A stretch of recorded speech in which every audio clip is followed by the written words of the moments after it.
All right. Good evening, everyone, and welcome back to another episode of Tea with Doug G. If you don't know me, my name's Doug Gooden, and y'all, this week I am so very excited to welcome my wonderful guest, Miss Nickasey Freeman.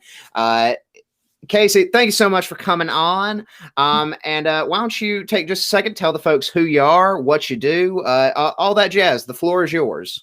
Oh, hi. Thank you, Doug, once again for inviting me to be on your show. I am the wonderful, amazing, silly Nickasey Freeman. I am a theater and business management major here at the University of Georgia, and I'm about to graduate, which is kind of scary, but it's very exciting. And yeah, I don't necessarily know where my path is right now, but I feel confident that I have the skills to figure out what it is exactly that I want to do. So yeah, that's just me. Excellent. Well, Nickasey, why don't we just hop right into questions, okay? Okay, cool. So first question that we've got came from Benjamin Tankersley, friend of the show, and Ben wants to know what's your favorite dessert? My favorite dessert is kind of basic. I'm a very much of I need hot cookies, but Soul Houses, they're like pecan turtle kind of cookies. Yeah. Those made kind of soft in the middle, crunchy on the outside with vanilla bean ice cream. That is my favorite dessert. I'm with you on that. Honestly, that sounds amazing right now. That might be the move after the show. I'm saying, I wish. Yeah. Great question to get started off with, Ben. And I'll actually follow that up with another question that Ben sent in, which is, and this is one of my favorites. What would you say is your strangest guilty pleasure? I don't even know if my guilty pleasures are strange, but for me, I really like bad TV, corny, very dramatic TV. I've recently been watching 911 Lone Star on Fox. I don't know why I like that show, but I'm down for it. All the Fox dramatic shows like Star. I've been really into Korean dramas, which they have very excessive acting, which is really cool. Somebody gets amnesia and then is thrown off of a bus. It's just very interesting. And I've checked out a few episodes of not 911 Lone Star, but I've checked out some of the 911 shows and spinoffs. Yeah, I get where you're coming from with some trash TV. I'm a big fan of it. I love it. It's just this is bad writing, but I like it. Yeah. Give it to me. Well, Nickasey, so the two of us obviously met doing theater here at UGA, and we've obviously seen each other perform a lot of various things. I think the first class that we had together was probably Meisner, in which you 100% saw the darkest side of my entire acting repertoire when I did a scene from Polar Bears. That was brilliant. It was literally brilliant. I can't even tell you. It was amazing. Well, thank you for that. However, it to this day terrifies me. But Nickasey, one of the things, and I told you this before we started the show, one of the things that I've loved watching you perform is you have this knack for purely physical performance pieces. And I know that I believe my sophomore year, we took a class together in which the entire point was to create a solo performance piece. And you did one called Play, in which there was no lines, no anything like that. So, Nickasey, on that front, do you think that young performers put too much stock into what they can do vocally as opposed to what they can do physically? This is a great question. Jeez, Doug. I think that vocally, that is also a part of being a physical actor. So, for instance, I played Hester this past, actually 2 semesters ago, I believe, and in The Blood. And a part of it was learning how to lower my voice and to speak slower, because naturally I speak very quickly. And that being said, I think that's fully a part of being physical. So if somebody is like, I need my voice to go to a certain place as like a young performer, I think that that's a part of being a physical actor in itself. So they don't hold too much stock in it per se. At least I would say there's not too much stock in it. I think if that is what works for you, like do what works for you. If that's how you connect with the character, I don't think in any way, shape, or form that it's too much. You know what I'm saying? Yeah, definitely. I get where you're coming from on that. Okay, so obviously, you know, we both have been through an entire theater program here at UGA, and I look back on where I came in as a freshman, and there are a lot of things I would have told myself to do differently.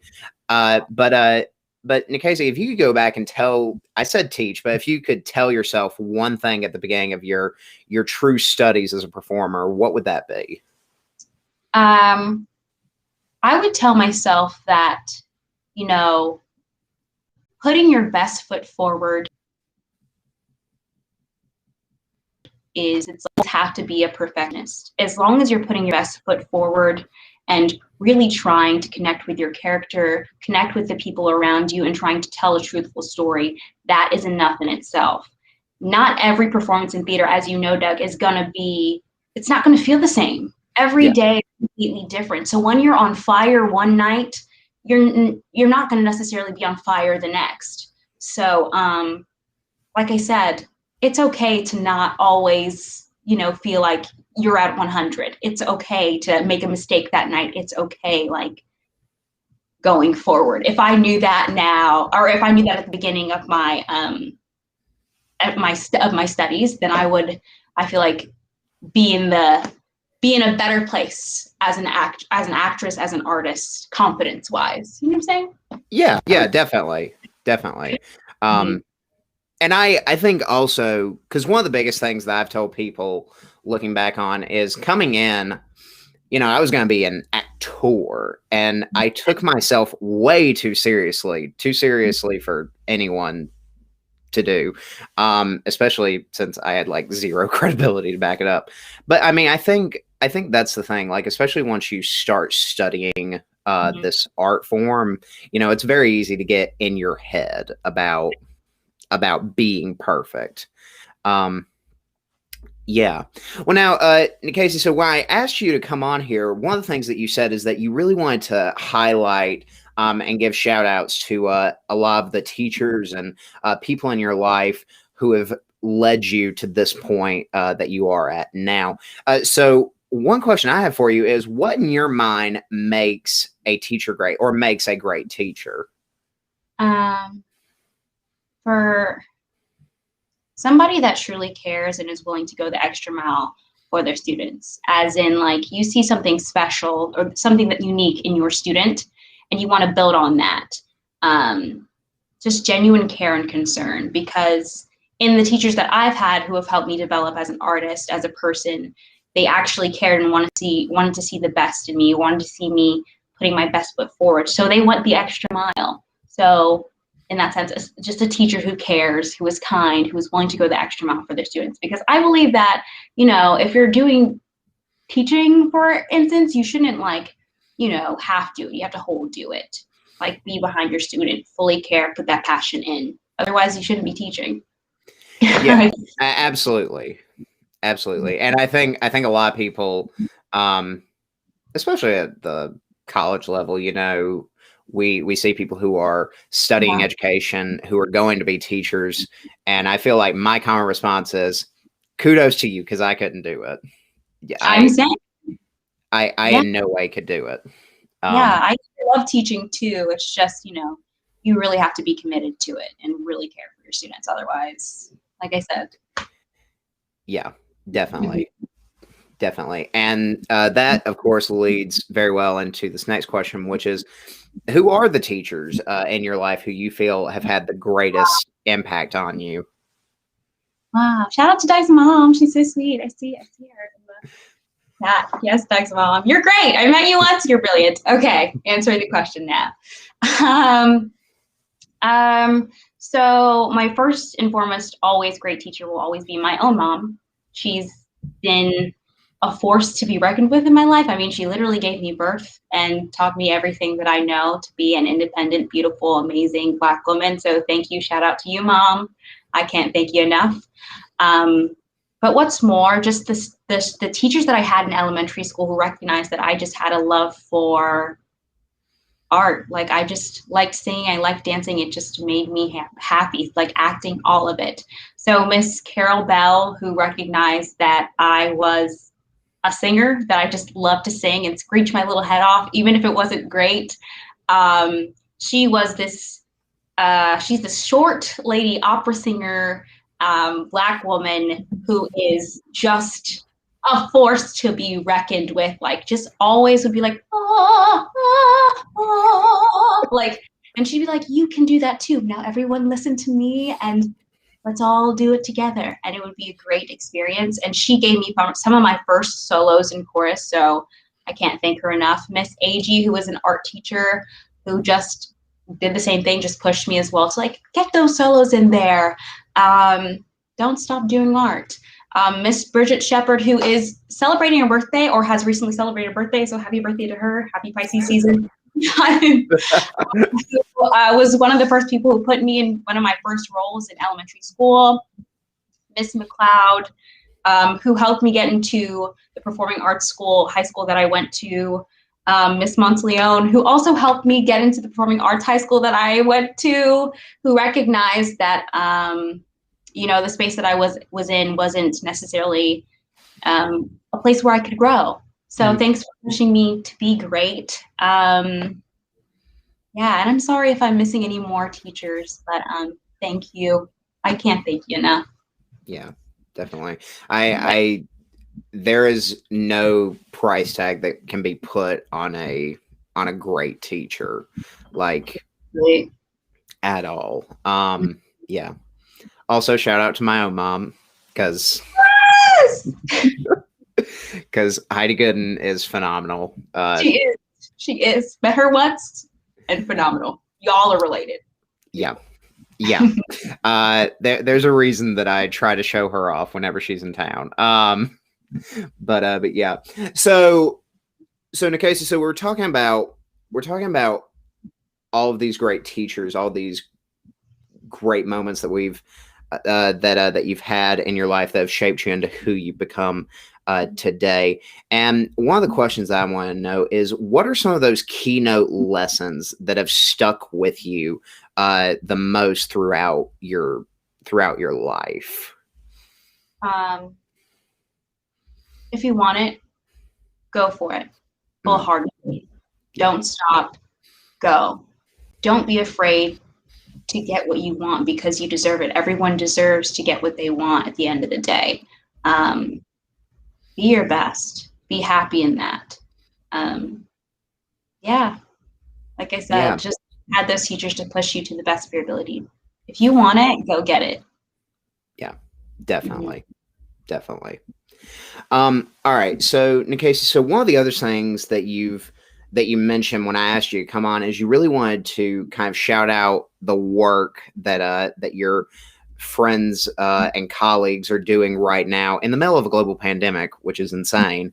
And one of the things that kind of struck me is, you know, coming into college, I feel like everyone who knew that I was coming to say theater was trying to enforce upon me like this mentality of like, okay, you've got to fight in a theater department. You've got like, there's constant head bashing. And when I came here, granted, there was a little bit of that, but there was this huge sense of camaraderie as well. Yeah. And my question for you is, you know, how would you describe that camaraderie that exists between people in the arts to someone who just doesn't understand it or is detached from it? How would you describe that?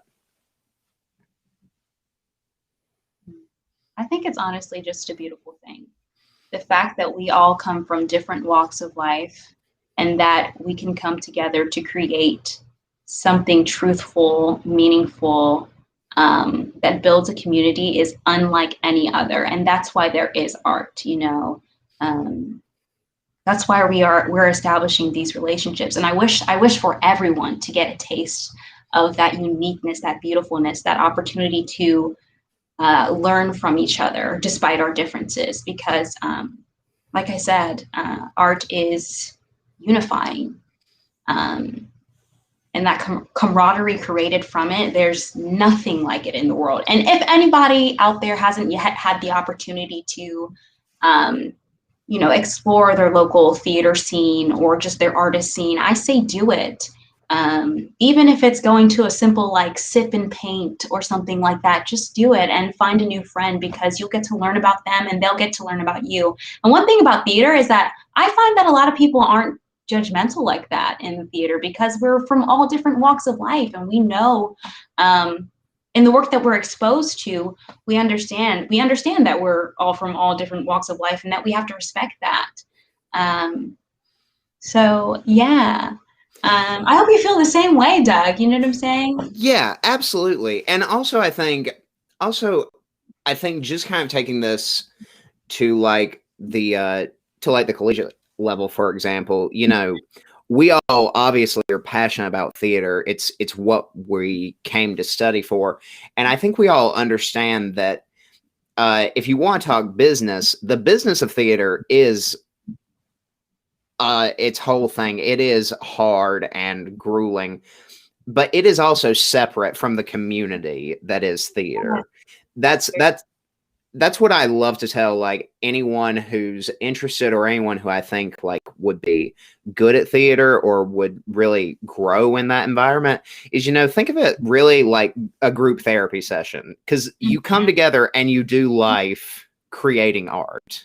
Mm-hmm.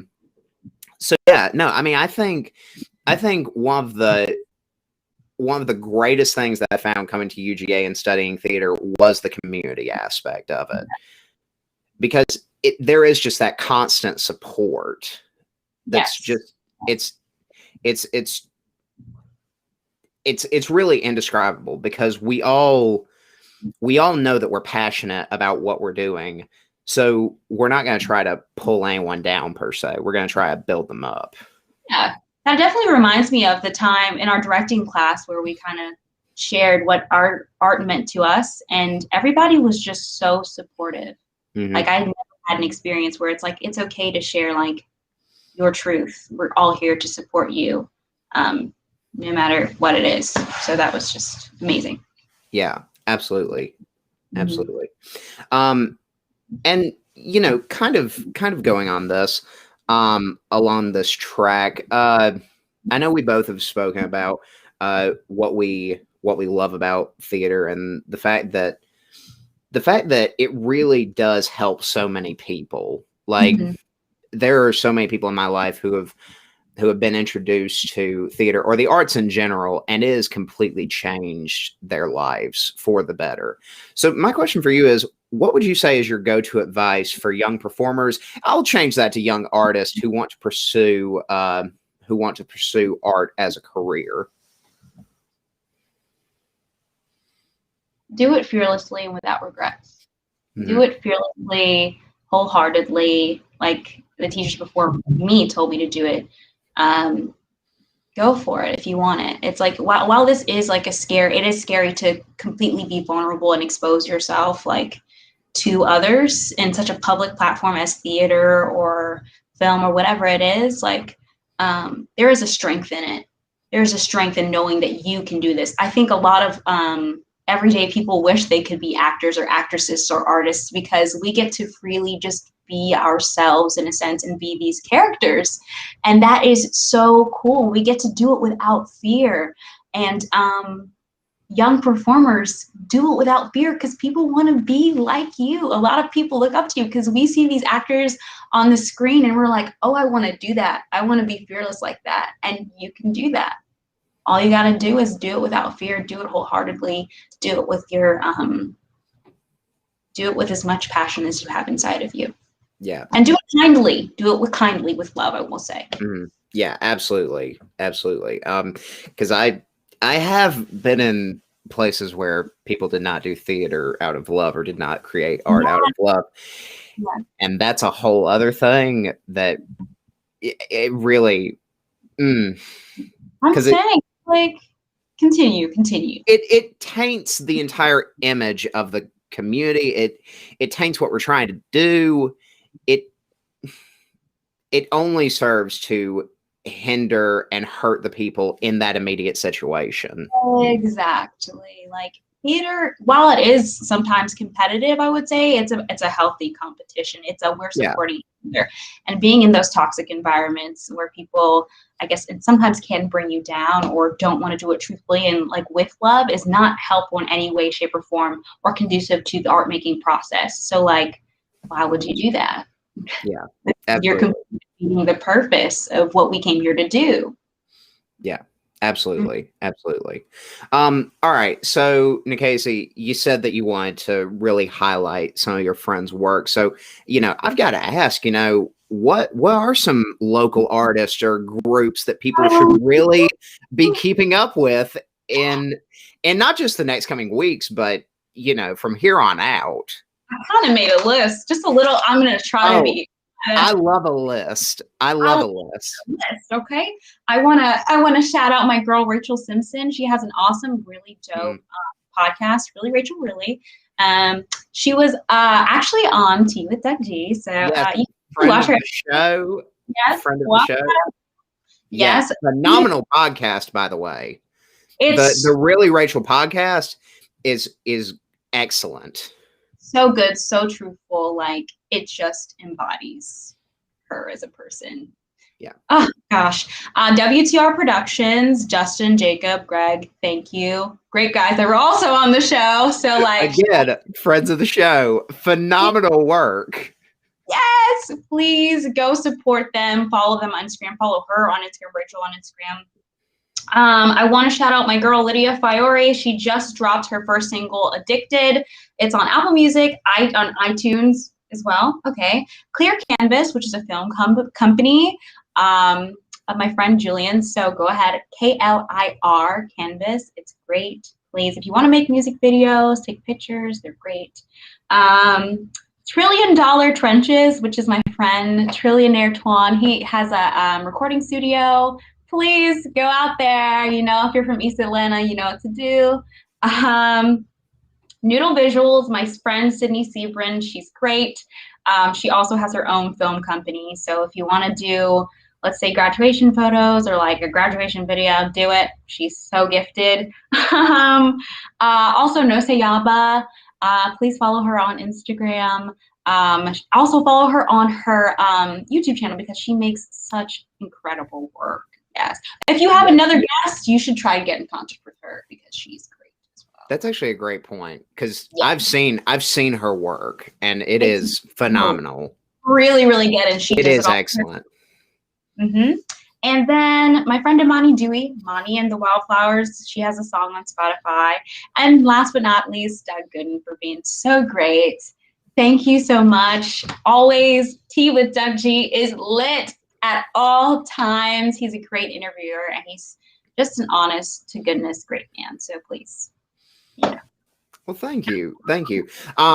Actually, if you will send me that list, I can tag folks in the comments on the video, so so we can make sure that they get some shout outs. I will definitely do that.